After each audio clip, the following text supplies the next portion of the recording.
Kian, welcome and thank you for taking the time to talk with me. I'm really happy. Yes, thank you. Let's start with the program. You will be playing Schumann's Cello Concerto. What kind of significance does that work have for you?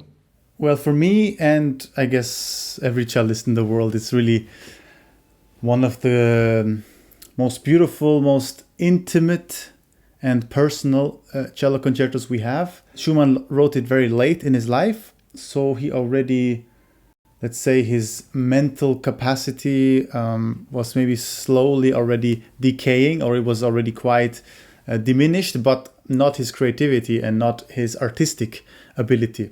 If anything, maybe the opposite, I don't know. But so it's very personal insight into a man at the later stages of his life and the sort of inner struggles, particularly I would say in the first movement. Yeah, there's a lot of inner struggle in the middle section, the development section of the concerto. Apparently Schumann had finished the concerto already, and then later he would wake up sometimes in the middle of the night thinking about the cello concerto, and he would run to the either piano or just to the paper directly and write down new ideas, and he would work all of that into the development section. That's some kind of myth about this, and it does sound like that because this middle section, the development section of the first movement, is full of quick changes and quick mood changes, like new ideas and immediate and very quick ups and downs, and that's very typical for Schumann in general. But in this sort of section, it's a very sort of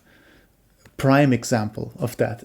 And then there comes a second movement, which is so incredibly romantic and beautiful. It's just like a love duet between the solo cello, me, and the principal cellist of the orchestra, a love duet. And then the last movement is actually quite joyful and positive, and just dialogue between cello and orchestra. It's really amazingly done. So it's kind of a journey from struggle through love into joy in a way, and it ends in a very positive way, and it actually ends up being quite a positive piece, but full of beauty and romantic essence of romantic music, basically. Wow, yes. There is so much that you know about this piece and you know, backstories and everything. Do you feel it requires some kind of maturity as an interpreter to play this piece? I would say yes. Also, particularly, I think that's not something I think only since I play it. It's probably something I think since I know the piece, since I'm a teenager, because I did not play this piece until I was, I think, around 26 years old. 25, 26 maybe, was the first time I ever played this piece. Yeah, that's not so long ago, 5 years ago. I'm playing this piece only since 5 years. I know people who play this piece when they're 13 or 14, which is something I think personally didn't want, but my teachers definitely didn't want, and I and him, Ivan Monighetti, had huge respect for this piece, so it was not even an option to learn this piece as a teenager. It's not something I wanted either. I do think you need a lot of maturity, musical, technical maturity also, of course. So I first played all the other pieces that Schumann wrote for cello, or actually not originally for cello maybe, but there's like Adagio and Allegro, it's like a beautiful chamber piece for cello and piano. I played that, recorded it. Fantasiestücke by Schumann, also not originally for cello.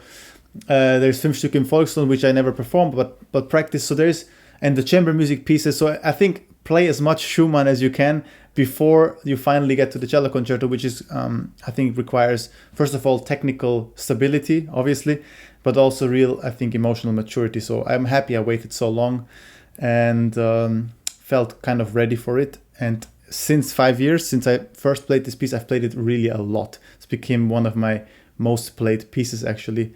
And I will also record it demnächst. Like now in December will be a recording happening, finally, after 5 years of experience with this piece. Oh, beautiful. That is great news. Is it going to be with Camerata Salzburg as well? Or Yes, exactly. So right after this tour, where we will be performing the Schumann concerto a few times, we go straight into the studio, which is really the ideal scenario, because we will all be really warmed up with this piece and we'll know it so well after performing it, and that's exactly what will happen. Perfect.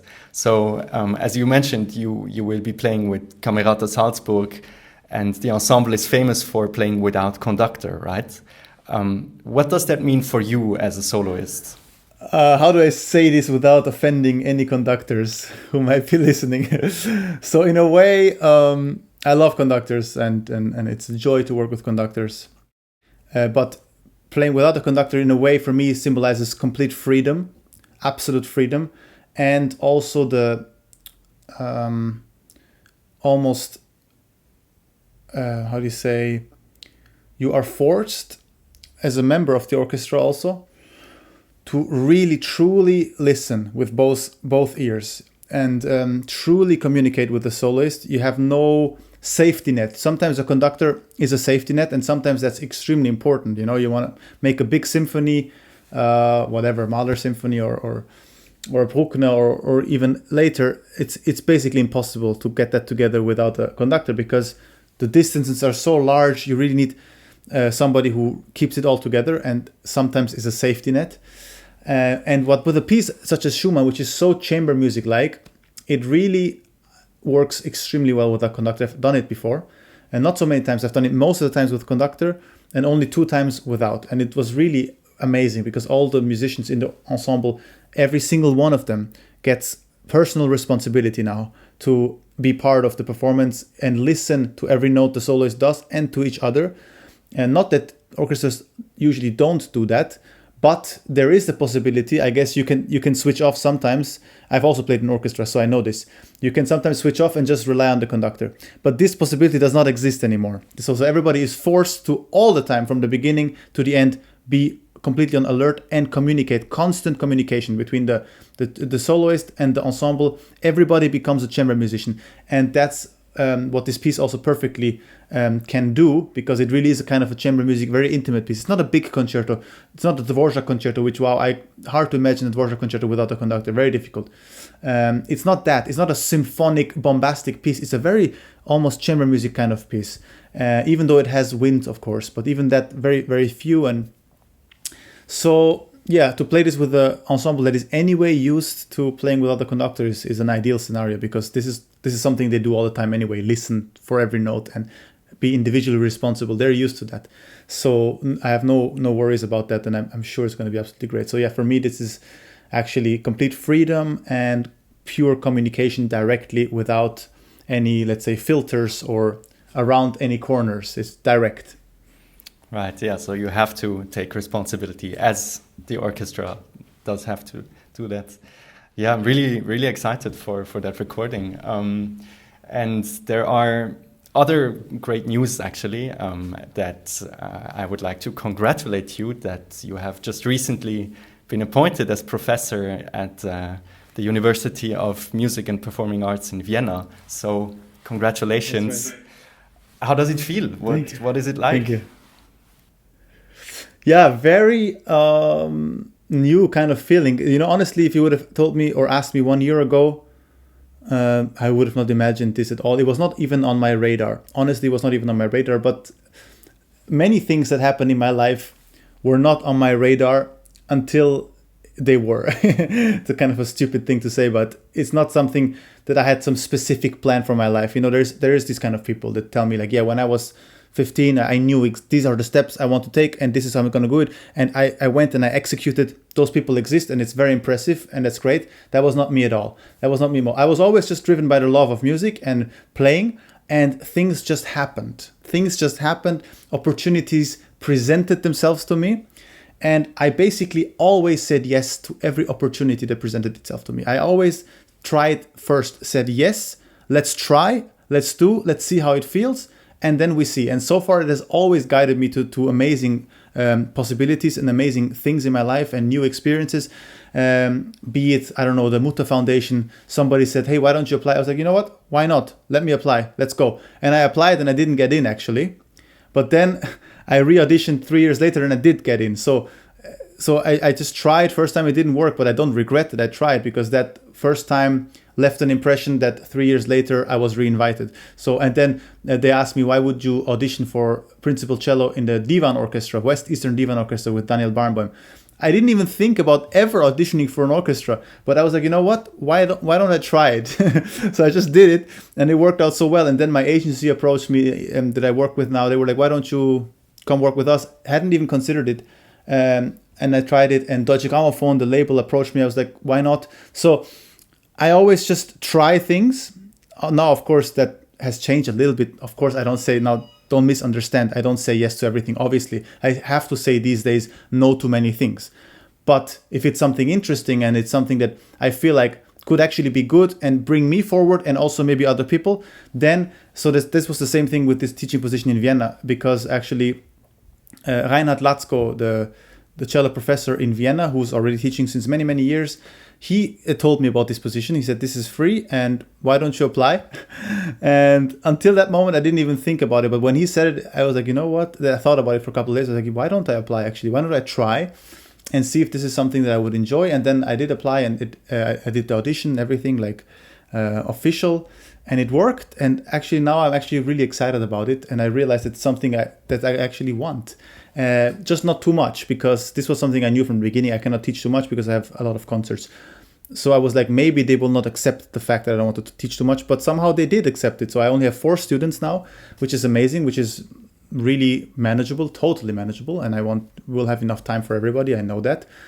And so now I'm really excited about this new chapter in my life, and I'm sure that I will also learn a lot from it. I hope the students will as well. And I'm sure it will enrich my life and bring new impulses to it and a new way of thinking also about my own practice. I already felt it immediately. From the moment I got the position, I sort of practice differently, because now I always feel like I have to justify many things that I do. Like I cannot just do it. Now I have to be like, but what if somebody like a student would ask me, why do you do it like this? Or if I would have to explain to somebody why I do it like this, I have to be able to stand behind it. So I'm sometimes now thinking and reflecting more about the things that I do, because now I've more responsibility than just myself. I need to be able to communicate this also, and there needs to be a reason, a good reason for doing it. Of course, there is also intuition and feeling and spontaneity. All of that stays, but some of the things need to be more thought out now. So I already feel the effect immediately, and I haven't even started yet.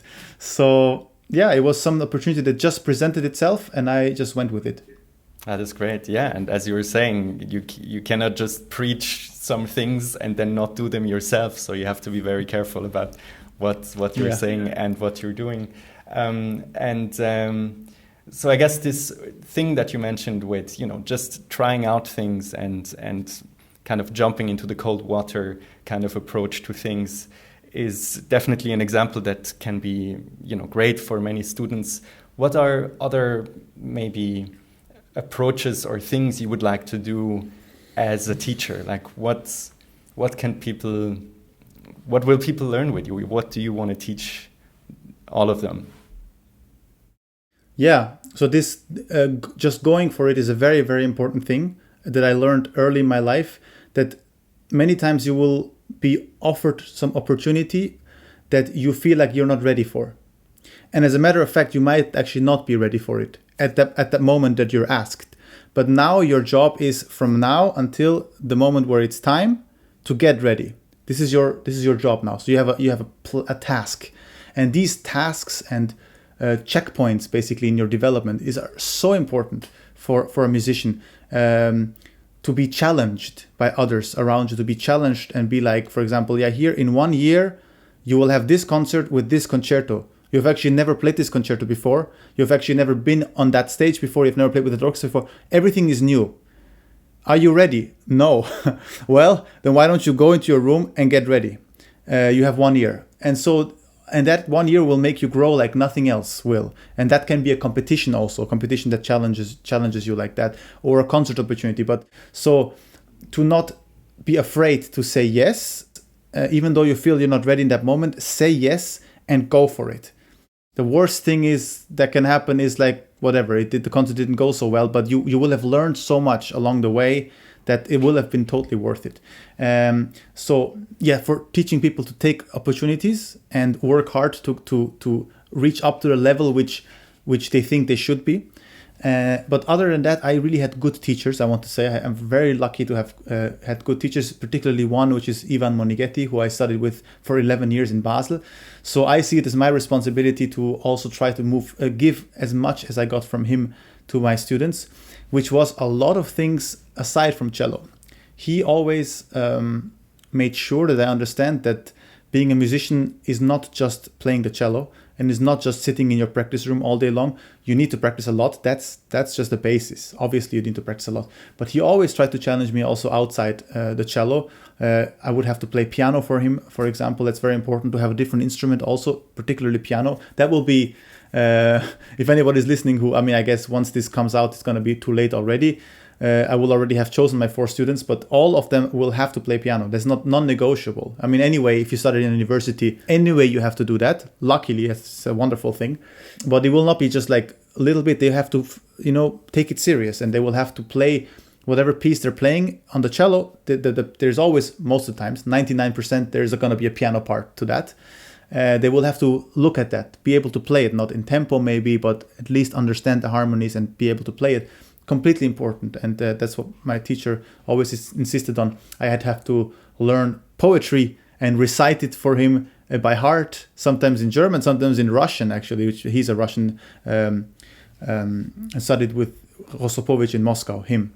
So I would have to sing sometimes, and not just for him, I would have to sing in front of the whole class. That was quite embarrassing. Once I had to sing kneel in front of Sol Gabetta, who was his assistant, kneel in front of her and sing a Mozart aria to her in front of the whole class. That certainly made me sort of feel less embarrassed for the rest of my life, because that moment kind of took care of that for many, many years.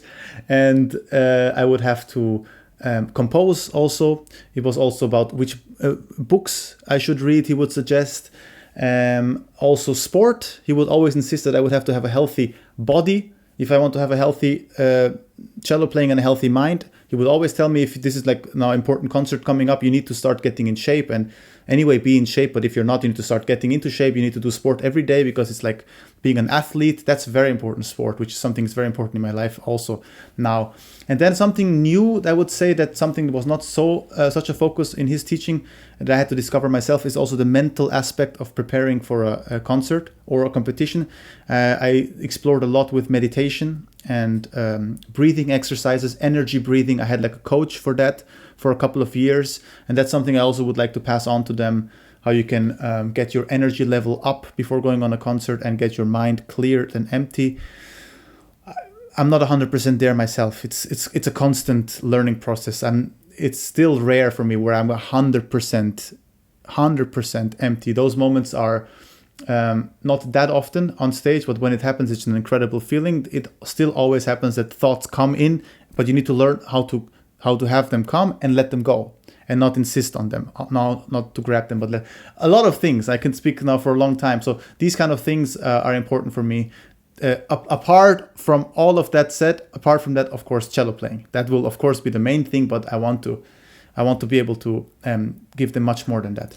I have one more question about cello playing that you just mentioned. So in your many YouTube performances, YouTube videos, there is a comment that I would like to quote. It's very short. Let me just find it. Kian's bow hand is to die for, end quote.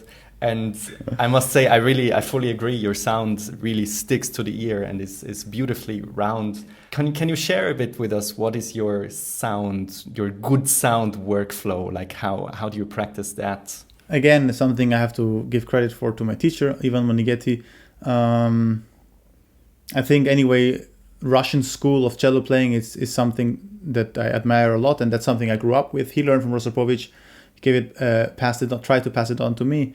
It is a lot about going deep into the string, using a lot of weight, try not to use pressure. It's not always possible, but use as much weight as possible and go deep into the string. He was always saying you need to go under the string when you play, and have always the contact with the string. So these things that we would practice for hours and hours, for years, just empty strings and like staying on one note and finding that contact with the string. And it's a never-ending process. I still, every day when I practice, I still think about my bow hand. I still think at moments when I have to relax, moments when I get tensed, how to let go more. I still constantly think about my bow hand. And I have also sort of developed it in different directions. I used to hold it very much. 1 second. I used to hold it only here, like to put the thumb into the hole. I feel like that's I would consider that kind of a Russian approach, to put the thumb. I don't know if what I'm saying is true, but that's what Monigetti would tell me at least. And to have the thumb really in that hole and use as much. But then I later experimented with other kinds of music, like of course for Shostakovich and all the heavy romantic music, great. But then also for like Baroque music, for Bach, I started to move my thumb over here actually, to have the bow a bit lighter. So I sometimes switch around in concerts also now for different places. I'm sort of experimenting at the moment what works best for what kind of thing. Bach I always play here, but heavy, like Schumann for example, I will certainly play here. So I'm still exploring. It's never ending, and it will continue to be like that. And maybe I can explore together with my students also, and we can discover new things together. So it's never ending, but it's something I think about every day. A bow hand and vibrato also every day I think about it. It's not something that's ever done for me. Yeah, it's this never ending finding of yourself and what works best. Yeah. You also mentioned the thing that, apart from practicing the cello, you also did a lot of mental work. And you mentioned it, and many other great musicians of our time, of the last century, they all have stories where some concerts make them more happy and some make them a bit less happy, right? That just happens to anybody. For you, when are you satisfied with your performance on stage? Yeah, it's a very good question, and the answer has shifted over the years. Of course, if you would have asked me 10 years ago, or maybe a bit more, if you would have asked me as I was a teenager, my focus was almost entirely on technical aspects of my playing. So I was like, a great concert would have been if I had not missed a single note, which as a matter of fact really sometimes would happen. I mean, I practiced so much, it might actually happen that I didn't miss a single note, but it's kind of a stupid thing to strive for. It's kind of meaningless. So I was a teenager, I didn't know much better. But then later my focus has shifted now tremendously. For me now, a good concert is a concert, like a great concert is one where I really managed to be in the moment and really felt the connection with the audience, that I was really free. I wasn't worried about, stupid thoughts that stayed and didn't go. I was really in the moment, and I felt this energy in the room. It's like almost touchable, some tension and energy in the room, like excitement, and this translates to the audience. And then I can miss 10 notes, 20, which has happened, but still I went off stage. I was like, well, this was really amazing, and I felt that the audience also experienced something. And if there's somebody in the audience who's upset because they missed a couple of notes, doesn't really matter. I know the majority of people care more about this energy and what I communicated and this being in the moment. So I honestly don't care anymore about missed notes here and there. For me, a great concert is when I manage to be really in the flow, be really in the moment and free, be completely free, no worries, and communicate something with the audience, that there's really this energy between us, and also of course with the orchestra or piano or whoever I'm on stage with, when it flows. When I manage this flow state, that is a successful concert for me. It's both of those things are difficult to achieve. The one, this flow state, and still hitting the notes. I mean, it's so difficult, to hit all the notes. Both of those things it's always this constant balance that you have to find, right? Yeah, but I do think, of course, it's much more important to communicate something good than to hit all the notes. I would say there's a clear winner for me on what's more important, at least for me. Yeah. Let's go a little bit towards Persian music. You were born in Bregenz into a Persian family heritage, and sometimes you also play this Persian Iranian, can I say, music. When you go back to Western classical music, do you sometimes miss this kind of freedom and spontaneous communication that seems to be happening in Persian music? Is that something you sometimes wish for? I don't wish for it in classical music, because that's just not what it is. Everything has its place, and everything represents something else. Classical music for me is, in essence, is about composition, is about structure, is about telling a story that is thought out. I think classical music, of course, people say, and is of course true, back then, of course, improvisation had played a bigger role also in classical music, but I don't think it was ever the main thing. The way I understood it is classical music was always about composition. It was always the composer's vision, and you think of something and you make it happen, and then now we present it live. And of course, in some classical concertos, there is a cadenza where you can improvise, but that's not the essence of the piece. That's not the point of the piece. That's just one little section which has improvisation possibility. But so I think that's not what classical music is about. Classical music is almost like architecture. It's about finding an amazing structure, an amazing story. It's like making a movie. I guess it's like how can I find a good analogy? But it's like a movie also. It's like asking a director if he misses sort of improvisation theater.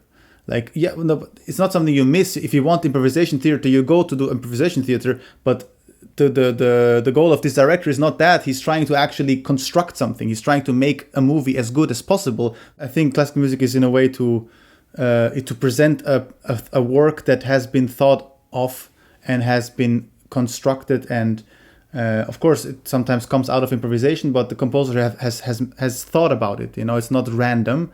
There is a story. It's like a movie, basically, a movie that, as opposed to improvisation theater. It has a structure. It has a beginning that is a beginning for a reason, and then the story develops and then comes to a climactic end.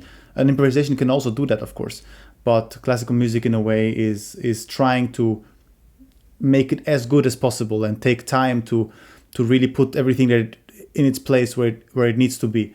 And the great classical works, of course, are so incredible if you really go deep and see how this structure is made. So that's what classical music is about. Of course, it can have elements of improvisation, but the essence of it, I think, is composition. And for us to present this composition and to find the emotion and the communication with the audience based on this composition. So I don't miss it when I play it, because it's just a different kind of music. And the good thing is you can do many things. You don't only have to play compositions. You can also just do improvisation. Now, if you have to call this classical or not, I don't know. Maybe it's not possible or necessary to label it.